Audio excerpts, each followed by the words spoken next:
Assalamualaikum warahmatullahi wabarakatuh. Alhamdulillahi rabbil alamin.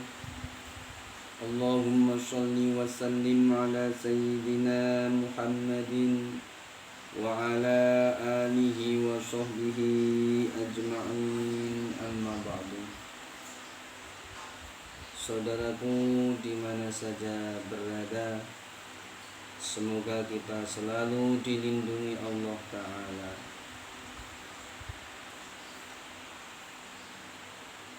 Bersama-sama mari kita memanjatkan rasa syukur kepada Allah dengan mengisi waktu untuk belajar ilmu, yaitu mengaji kitab Riyadhus Shalihin.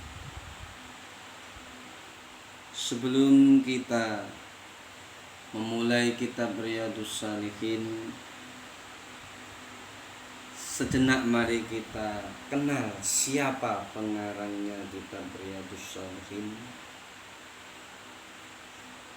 Kitab ini adalah karya dari seorang imam ulama yang sholih, yang termasuk min jumliyati auliyaillah, wali Allah yang besar, yang bernama Al-Imam Abu Zakaria Yahya bin Sharaf An-Nawawi.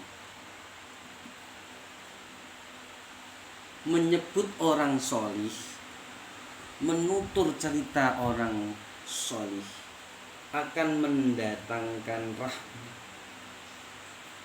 Tatanazzalu alaina arwahmi.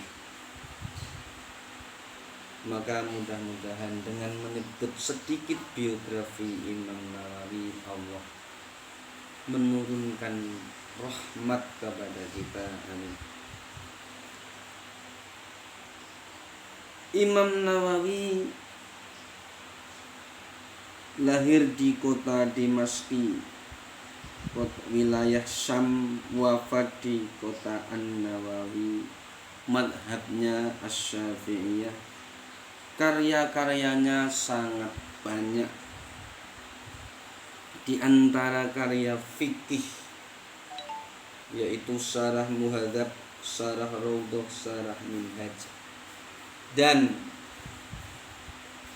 kitab-kitab pendapat-pendapat, ketetapan-ketetapan beliau menjadi rujukan persoalan-persoalan fikih di mazhab Syafi'iyah, sehingga beliau dikenal dengan Syekh Fikih. Syekh Fikih itu ada dua, yaitu Imam An-Nawawi radhiyallahu anhu dan Imam Ar-Rafi'i. Keduanya dikenal as-Syaikhani dalam fikih, sebagaimana terkenalnya as-Syaikhani di dalam hadis, yaitu Al-Imam Bukhari wal Muslim.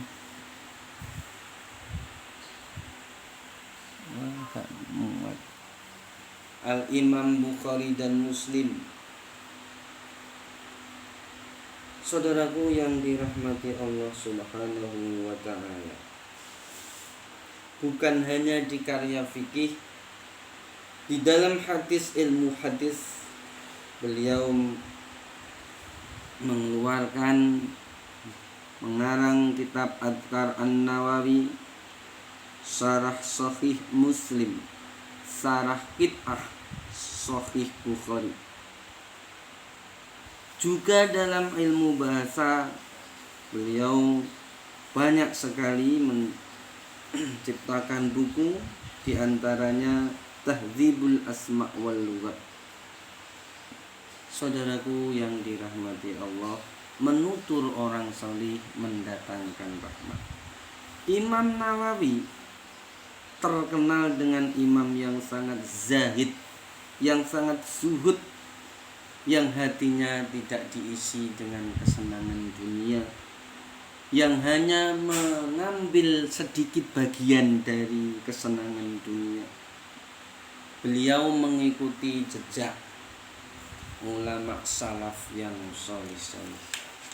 Itu sedikit biografi beliau, semoga bermanfaat. Mari kita baca surah Al-Fatihah. Mudah-mudahan kita hadiahkan kepada beliau, kepada Rasulullah Sallallahu Alaihi Wasallam. Kita dapat syafaatnya, kita dapat kebaikan dari menyebut Imam An-Nawawi. Al-Fatihah. A'udzubillahi minasyaitonirrajim. Bismillahirrahmanirrahim. Alhamdulillahi rabbil alamin arrahmanir rahim maliki yaumiddin. Iyyaka na'budu wa iyyaka nasta'in. Ihdinas siratal mustaqim. Shiratal ladzina an'amta 'alaihim ghairil maghdubi 'alaihim waladdallin. Amin. Saudaraku yang berbahagia di mana saja berada, kita lanjutkan sebelum menginjak bab 1, yaitu bab tentang ikhlas. Di sini Imam Nawawi menyatakan muqaddimah. Dalam muqaddimahnya mengutip firman Allah, a'udzubillahi minasyaitonirrajim. Wa ma khalaqtul jinna wal insa illa liya'budun. Wa ma khalaqtu, dan tidaklah aku menciptakan al jinna wal insa, jin dan manusia, illa liya'budun, kecuali supaya mereka menyembahku, supaya mereka mengabdi kepadaku, supaya mereka menghamba kepadaku. Ma uridu minhum min rizqin, tidaklah aku menginginkan dari mereka rizki. Wa ma uridu an yut'imun, dan tidaklah aku menginginkan dari mereka untuk memberi makan padaku. Saudaraku yang dirahmati Allah, ayat ini jelas-jelas menunjukkan kepada kita apa tujuan Allah menciptakan manusia, menciptakan kita, yaitu hanya ibadah. Oleh karena itu kita harus berusaha bagaimana menjadikan hidup ini sesuai tujuan Allah. Dan kita harus berpaling dari sesuatu yang membuat kita tidak sesuai tujuan Allah. Hadirin saudaraku yang dirahmati Allah. Kemudian Al-Imam An-Nawawi menyatakan hadis yang kedua, menyebutkan sebuah hadis sebagai motivasi awal kenapa beliau mengarang kitab ini, dan motivasi kita kenapa kita harus mengaji kitab ini. Hadis yang pertama, qala Rasulullah sallallahu alaihi wasallam, man dalla ala khairin, man utawi siapa iku dalla, menunjukkan sapa man ala khairin, atas kebaikan, atas satu kebaikan, falahu maka baginya, falahu maka iku baginya, mithlu ujuri ajri fa'ilihi, semisal apa, semisal pahala orang yang telah melakukan kebaikan tersebut. Hadis yang kedua, man utawi siapa iku da'a, mengajak sapa man ila hudan, kepada petunjuk, kepada kebenaran, kana lahu minal ajri, maka baginya dari pahala, mislu ujuri man tabi'ahu, semisal pahala-pahala orang yang melakukan